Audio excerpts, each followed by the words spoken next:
आज हम लोग मैया के महत्वपूर्ण तट नेमावर में, वैसे मैया का पूरा दोनों तट देवताओं के अलंकरण से भरे हुए हैं, लेकिन नेमावर में एक बड़ी महत्वपूर्ण घटना हुई थी जिससे कहीं पूरा सनातन इतिहास हमारा बन के आता है। वशिष्ठ संहिता उल्लेख करती है कि जब भगवान राम जी को भी जब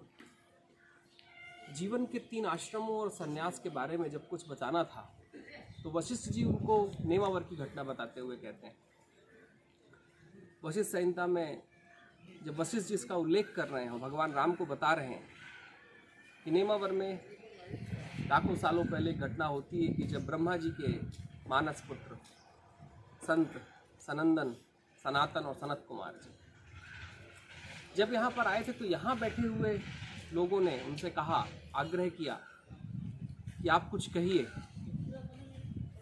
तो संत जी ने ब्रह्मचर्य आश्रम की बात की, सनंदन जी ने गृहस्थ आश्रम की बात की, सनातन जी ने वानप्रस्थ आश्रम की बात की और सनत कुमार जी ने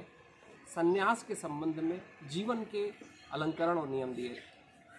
असल में भारत ही वो राष्ट्र है जिस राष्ट्र में जीवन जिया कैसे जाए इसके बारे में कोई नैतिक विचार नहीं, बल्कि जीवन के नियम के, जीवन कैसा होना चाहिए उसके संबंध में बात हुई। अंग्रेजी में कहते हैं प्रिंसिपल्स ऑफ लाइफ। ये वो जगह जहाँ पर प्रिंसिपल्स ऑफ लाइफ, जीवन के नियमों के बारे में कि जीवन जिएंगे कैसे, और आप किसी भी आश्रम में रहें, आप ब्रह्मचर्य में रहें, आप गृहस्थ में रहें, आप वानप्रस्थी रहें, आप सन्यासी रहें, उसके कुछ चल लिखित जीवन के नियम, और इस जगह पर आकर उन्होंने वो नियम दिए थे। और तब इसीलिए इसको सिद्धपीठ माना जाता था और उन्होंने सिद्धेश्वर महादेव की स्थापना की।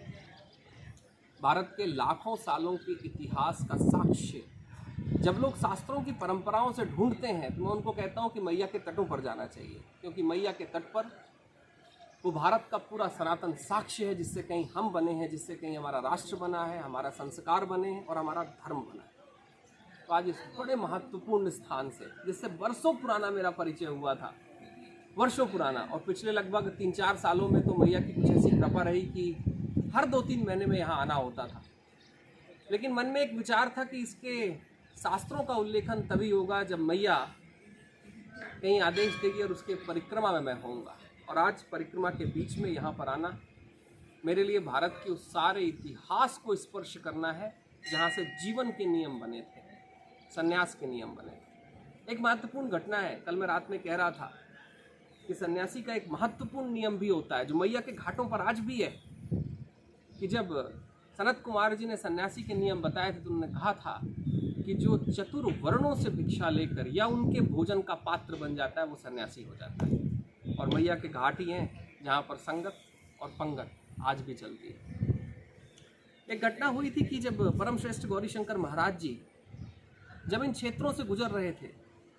तो इतिहास लेखन में एक बात आती है कि उन्होंने इन क्षेत्रों को,